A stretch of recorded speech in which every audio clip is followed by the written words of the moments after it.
Hi dears, നമസ്കാരം. ഞാൻ റിസ്ന. എല്ലാവർക്കും റിസ്നാസ് റെസിപ്പീസിൻ്റെ പുതിയൊരു എപ്പിസോഡിലേക്ക് സ്വാഗതം. ഇന്നത്തെ നമ്മുടെ റെസിപ്പി എന്ന് പറയുന്നത് കുക്കറിൽ നമുക്ക് വളരെ എളുപ്പത്തിൽ തന്നെ തയ്യാറാക്കിയെടുക്കാൻ പറ്റുന്ന നല്ലൊരു കറിയാണ്. ഈ ഒരു കറി നമുക്ക് ബ്രേക്ക്ഫാസ്റ്റായിട്ടും ഡിന്നറായിട്ടും ഒക്കെ ചപ്പാത്തിയുടെ കൂടെയും പൂരിയുടെ കൂടെയൊക്കെ നല്ലൊരു കോമ്പിനേഷനാണ് കേട്ടോ. അപ്പോൾ പനീർ ഇഷ്ടപ്പെടുന്നവർക്ക് തീർച്ചയായിട്ടും ഈ ഒരു കറി ഇഷ്ടപ്പെടും.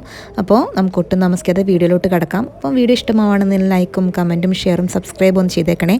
നമുക്ക് വേഗം തന്നെ ഈ ഒരു വീഡിയോയിലോട്ട് കിടക്കാം. നമ്മുടെ ഈ റെസിപ്പി നമുക്ക് തയ്യാറാക്കാൻ തുടങ്ങാം. അതിനായിട്ട് ഞാനിവിടെ ഒരു കുക്കർ എടുത്ത് വെച്ചിട്ടുണ്ട്. ഇനി നമ്മൾ ആദ്യം അതിലേക്ക് ചേർത്ത് കൊടുക്കുന്നത് ഒരു ടീസ്പൂണിൽ 1.5 ടീസ്പൂൺ അളവിൽ നെയ്യാണ് ചേർത്ത് കൊടുക്കുന്നത്. ഇതിന് പകരം ബട്ടർ ആയാലും കുഴപ്പമില്ല, അല്ലെങ്കിൽ സൺഫ്ലവർ ഓയിൽ ആയാലും കുഴപ്പമില്ല കേട്ടോ. വെളിച്ചെണ്ണ പോലെയുള്ള ഓയിലുകളൊന്നും ഉപയോഗിക്കരുതേ. ഇനി നമ്മളിതിലേക്ക് ചേർത്ത് കൊടുക്കുന്നത് 1 ടീസ്പൂൺ അളവിൽ ഇഞ്ചി വെളുത്തുള്ളി പേസ്റ്റാണ്. നന്നായിട്ട് ചതച്ചിട്ട് തന്നെ ചേർക്കുക കേട്ടോ. ഈ ഒരു രീതിയിൽ അതിൻ്റെ പച്ചമണം ചെറുതായിട്ടൊന്ന് മാറ്റി കൊടുക്കാം. എന്നിട്ട് നമ്മൾ അതിലേക്ക് ഇനി ചേർത്ത് കൊടുക്കുന്നത് തക്കാളിയാണ്. ഞാനിവിടെ ഒരു മീഡിയം വലുപ്പത്തിലുള്ള തക്കാളി ചേർത്തിട്ടുണ്ട്. പിന്നെ ഇതിലേക്ക് ഒരു പച്ചമുളക് ചെറുതായിട്ട് കട്ട് ചെയ്തിട്ട് ചേർത്ത് കൊടുക്കാം. എന്നിട്ട് നമുക്ക് അത് ചെറുതായിട്ടൊന്ന് വഴറ്റിയെടുക്കാം. ചെറുതായിട്ടൊന്ന് വഴന്ന് വരുമ്പോഴത്തേക്ക് നമ്മളിതിലേക്ക് ചേർത്ത് കൊടുക്കുന്നത് 1/4 കപ്പ് അളവിൽ നമ്മുടെ ഗ്രീൻ പീസില്ലേ, നമ്മുടെ സാധാരണ ഉണക്ക ഗ്രീൻ പീസ്, അത് കുതിർത്തതാണ് കേട്ടോ ചേർത്ത് കൊടുക്കുന്നത്. കുതിർത്തിട്ട് തന്നെ ചേർത്ത് കൊടുക്കുക. ഒരു 4-5 മണിക്കൂറോളം വെള്ളത്തിലിട്ട് കുതിർത്തിട്ടുള്ള ഗ്രീൻ പീസാണ് കേട്ടോ ഇത്. അതിനകത്തോട്ട് പാകത്തിന് ഉപ്പും വെള്ളവും ഒഴിച്ചു കൊടുത്തിട്ട് നമുക്ക് ഈ ഗ്രീൻ പീസ് ഒന്ന് വേവിച്ചെടുക്കണം. അപ്പോൾ നമ്മൾ നോർമലി പച്ച ഗ്രീൻ പീസ് ഉണ്ടല്ലോ, നമ്മൾ നല്ല മട്ടർ ഉണ്ടല്ലോ, അതാണ് നമ്മൾ ചേർത്ത് കൊടുക്കുന്നത്. അപ്പം ഞാനിവിടെ നമ്മുടെ ഉണക്ക ഗ്രീൻ പീസാണ് ചേർത്ത് കൊടുക്കുന്നത്. ഇനി നമുക്കിത് ഹൈ ഫ്ലെയിമിൽ ഒരു വിസിലും ഒരു ലോ ഫ്ലെയിമിൽ നമുക്കൊരു 3 വിസിൽ വരെ വരുത്തിക്കാം. ലോ ഫ്ലെയിമിൽ 3 വിസിൽ വന്നു കഴിഞ്ഞിട്ട് നമ്മൾ എന്ത് ചെയ്യണമെന്ന് വെച്ച് കഴിഞ്ഞാൽ ഈ പ്രഷർ നമ്മൾ ഒഴിവാക്കണം കേട്ടോ. നമ്മൾ എന്താ പറയുക, പ്രഷർ നമ്മൾ മൊത്തത്തിൽ അത് പോകാൻ വേണ്ടി ഇങ്ങനെ വെയിറ്റ് ചെയ്യേണ്ട, തനിയെ പോകാൻ വേണ്ടി വെയിറ്റ് ചെയ്യേണ്ട, പ്രഷർ നമ്മൾ പോക്കിയെടുക്കുകയാണ്. കാരണം എന്താ വെച്ചാൽ നമ്മുടെ ഗ്രീൻ പീസ് നമുക്ക് മൊത്തത്തിൽ നല്ലതുപോലെ വെന്ത് കിട്ടണ്ട, ഒരു സോഫ്റ്റായി വന്നാൽ മതി. വെന്തിട്ടുണ്ടാവണം, എന്നാൽ വെന്തിട്ടില്ല, ആ രീതിയിലുള്ളൊരു പരുവത്തിൽ നമുക്ക് കിട്ടിയാൽ മതി. ഇനി അതിലേക്ക് മസാലപ്പൊടി ചേർക്കാം. 1/4 ടീസ്പൂൺ മഞ്ഞൾപ്പൊടി, 1 ടീസ്പൂൺ നല്ല എരിവുള്ള മുളക് പൊടി, 2 ടീസ്പൂൺ മല്ലിപ്പൊടിയാണ് ചേർത്ത് കൊടുക്കുന്നത്. പിന്നെ നമ്മൾ 1 ടീസ്പൂൺ ഗരം മസാല ചേർക്കുന്നുണ്ട്. പിന്നെ ഇതിലേക്ക് ഒരു 3/4 ടീസ്പൂൺ അളവിൽ ചെറിയ ജീരകത്തിൻ്റെ പൊടിയാണ്. പിന്നെ നമ്മൾ 1 ടീസ്പൂൺ അളവിൽ കാശ്മീരി മുളക് പൊടി ചേർക്കാം. പിന്നെ കസൂരി മേത്തിയാണ് ചേർത്ത് കൊടുക്കുന്നത്. നമ്മുടെ ഉലുവേൻ്റെ ഇലയില്ലേ, അതിൻ്റെ പൊടിയാണ് ചേർത്ത് കൊടുക്കുന്നത്. ഓപ്ഷണലാണ്, ഉണ്ടെങ്കിൽ ചേർത്താൽ മതി. ചേർത്താൽ നല്ലൊരു നോർത്ത് ഇന്ത്യൻ കറക്റ്റ് ഫ്ലേവർ കിട്ടും, അതിന് വേണ്ടിയിട്ടാണ് കേട്ടോ. എല്ലാം കൂടെ മിക്സ് ചെയ്ത് അതിൻ്റെ ഒരു പച്ചച്ചുവ മാറിക്കഴിയുമ്പോൾ നമുക്ക് ഈ ഒരു ഇതിലേക്ക് ആവശ്യത്തിനുള്ള വെള്ളം ചേർത്ത് കൊടുക്കാം. ഗ്രേവിക്ക് പാകത്തിനുള്ള വെള്ളവും കൂടെ ചേർത്ത് കൊടുക്കാം. അപ്പം നമ്മൾ ആദ്യം തന്നെ നമ്മൾ എന്തിനാന്ന് വെച്ച് കഴിഞ്ഞാൽ ഈ മട്ടർ അല്ലെങ്കിൽ നമ്മുടെ ഈ ഒരു ഗ്രീൻ പീസ് വേവിച്ചെടുത്തെന്ന് വെച്ച് കഴിഞ്ഞാൽ വേവ് കൂടുതലാണ്. പനീറിന് അത്ര വേവില്ല ഗ്രീൻ പീസിൻ്റെ അത്ര, അതുകൊണ്ടാണ് കേട്ടോ. അല്ലെങ്കിൽ മൊത്തത്തിൽ ഉടഞ്ഞ് മിക്സായിപ്പോൾ, അതുകൊണ്ടാണ്.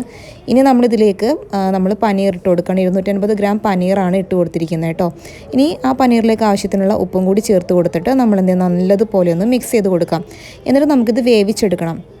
അപ്പോൾ പനീർ ഒരുപാട് വേവുള്ള ഒന്നല്ല, പക്ഷേ ഗ്രീൻ പീസിന് അത്യാവശ്യം നല്ലപോലെ വേവുണ്ട്. നിങ്ങളുടെ കയ്യിൽ മട്ടർ ഉണ്ടെന്നുണ്ടെങ്കിൽ ആ മട്ടർ ആയാലും മതി കേട്ടോ. നമ്മൾ ഫ്രോസൺ ആയിട്ടുള്ള ഗ്രീൻ പീസ് ഉണ്ടല്ലോ, അതിനത്ര വേവില്ല. അപ്പം അതും എന്താ പറയുക, ഈ പനീറും കൂടെ ഒന്നിച്ചിട്ടാലും മതി. അപ്പോൾ ഞാനതൊരു ഹൈ ഫ്ലെയിമിൽ ഒരു വിസിലും മീഡിയം ഫ്ലെയിമിൽ ഒരു 4 മുതൽ 5 വിസിൽ വരെ വരുത്തിയ ശേഷം പ്രഷർ നോർമലി തനിയെ പോയതിന് ശേഷമാണ് പിന്നെ തുറന്ന് നോക്കുന്നത് കേട്ടോ.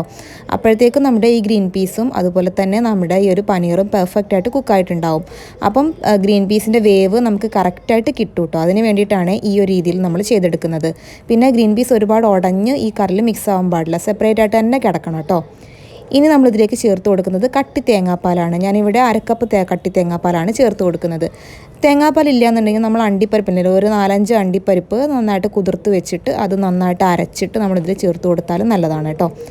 അപ്പോൾ അത് നന്നായിട്ട് മിക്സ് ചെയ്ത് കൊടുത്തിട്ട് ചെറിയ തീയിലിട്ട് കൊടുത്തിട്ട് ആ തേങ്ങാപ്പാലും എല്ലാം നന്നായിട്ട് ഇതിൽ മിക്സാക്കി എടുക്കുക.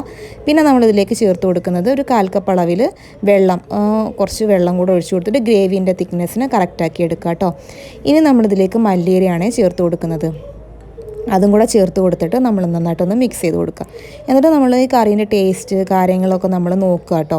എന്നിട്ട് നമുക്ക് എന്തെങ്കിലും കുറവുകളൊക്കെ തോന്നുകയാണെന്നുണ്ടെങ്കിൽ നമുക്കത് ചേർത്ത് കൊടുക്കാം. ചിലപ്പോൾ ഒരു ബാലൻസിങ്ങിൻ്റെ പ്രോബ്ലം തോന്നുകയാണെന്നുണ്ടെങ്കിൽ ഞാൻ കുറച്ചൊരു ചെറുനാരങ്ങ നീര് ചേർത്ത് കൊടുത്തിട്ടുണ്ട്. അതുപോലെ തന്നെ കുറച്ചൊരു പഞ്ചസാര, ഒരു നുള്ള് പഞ്ചസാരയും കൂടെ ചേർത്ത് കൊടുത്തിട്ടുണ്ട് കേട്ടോ. ഇനി ഫ്രഷ് ക്രീമൊക്കെ ചേർക്കണം താല്പര്യമുള്ളവർക്കാണെങ്കിൽ അതുണ്ടെങ്കിൽ അത് ചേർത്ത് കൊടുക്കാം. അല്ലെങ്കിൽ അണ്ടിപ്പരിപ്പ് അരച്ചിട്ട് ചേർക്കാൻ ഇഷ്ടമുള്ളവർക്ക് അങ്ങനെയൊക്കെ ചേർത്ത് കൊടുക്കാം കേട്ടോ. അപ്പോൾ കുറച്ചും കൂടെ നല്ല റിച്ചും നല്ലൊരു ആയിരിക്കും ഈ ഒരു ഗ്രേവി എന്ന് പറയുന്നത്. ഇങ്ങനെ തന്നെ കഴിക്കാൻ നല്ല ടേസ്റ്റാണ് കേട്ടോ. പിന്നെ ശ്രദ്ധിക്കേണ്ട കാര്യം ആ ഒരു ഗ്രീൻ പീസ് ഉണ്ടല്ലോ അതൊരിക്കലും വെന്ത് ഉടഞ്ഞു പോകാൻ പാടില്ല കേട്ടോ. ഇതിൽ സെപ്പറേറ്റ് ആയിട്ട് തന്നെ അങ്ങനെ കിടക്കണേ, അതാണ് അതിൻ്റെ ഒരു ടേസ്റ്റ് കേട്ടോ. ഇനി നമുക്ക് അടച്ച് വെച്ചിട്ട് ഒരു 10-15 മിനിറ്റ് ഒന്ന് ദമ്മ് പോലെ ഒന്ന് സെറ്റ് ചെയ്തിട്ട് നമുക്ക് വെക്കാം കേട്ടോ. തീയൊക്കെ ഓഫ് ചെയ്തിട്ടുണ്ട്. ഒരു 10-15 മിനിറ്റ് കഴിഞ്ഞപ്പോൾ കണ്ടില്ലേ, ഞാൻ തുറന്ന് നോക്കുകയാണ്. അപ്പോൾ പനീർ ഇഷ്ടപ്പെടുന്നവർക്ക് തീർച്ചയായിട്ടും ഈ ഒരു കറി ഇഷ്ടപ്പെടും. നല്ലൊരു വെജ് റെസിപ്പിയാണ് കേട്ടോ. നല്ല പ്രോട്ടീൻ റിച്ച് ആയിട്ടുള്ള നല്ലൊരു ഹെൽത്തി ആയിട്ടുള്ള നല്ല റെസിപ്പിയാണ്. ഇത് നമുക്ക് ഡിന്നറിന് ചപ്പാത്തിയുടെ കൂടെ നല്ലൊരു കോമ്പിനേഷനാണ്. പിന്നെ നമുക്ക് പൂരിയുടെ കൂടെയൊക്കെ നല്ല കോമ്പിനേഷനാണ് കേട്ടോ. ഭട്ടൂരയുടെ കൂടെയും ഒക്കെ നല്ലൊരു കോമ്പിനേഷനാണ്. അപ്പോൾ ഇതുപോലെ ട്രൈ ചെയ്ത് നോക്കിയിട്ട് ഫീഡ്ബാക്ക് അറിയിക്കാൻ മറക്കരുത് കേട്ടോ. പിന്നെ ഞാൻ പറഞ്ഞ പോലെ മട്ടർ കിട്ടുന്നവർക്കാണെന്നുണ്ടെങ്കിൽ പനീറും മട്ടറും കൂടെ ഒരുമിച്ച് ഇട്ടാൽ മതി കേട്ടോ. സെപ്പറേറ്റ് ആയിട്ട് ചെയ്യേണ്ട. നമ്മുടെ കയ്യിലുള്ള ഉണക്ക ഗ്രീൻ പീസ് ആയതുകൊണ്ടാണ് ഞാൻ ഇങ്ങനെ ചെയ്തിട്ടുള്ളത്. അതിന് വേവ് കൂടുതലായതുകൊണ്ടാണ് കേട്ടോ ഇങ്ങനെ ചെയ്തിട്ടുള്ളത്. എന്നാലും നല്ല ടേസ്റ്റ് തന്നെയാണ്. അപ്പോൾ നമ്മുടെ അടിപൊളിയായിട്ടുള്ള ഈ മട്ടർ പനീർ നിങ്ങൾക്ക് ഇഷ്ടപ്പെട്ടിട്ടുണ്ടെന്നുണ്ടെങ്കിൽ തീർച്ചയായിട്ടും ലൈക്ക് ചെയ്യാനും കമൻറ്റ് ചെയ്യാനും ഷെയർ ചെയ്യാനും സബ്സ്ക്രൈബ് ചെയ്യാനൊന്നും മറക്കരുത്. മറ്റൊരു നല്ല വീഡിയോ ആയിട്ട് നമുക്ക് വീണ്ടും ഇൻഷാ അല്ലാഹ് കണ്ടുമുട്ടാം. അതുവരേക്കും ടാറ്റാ, ബൈ.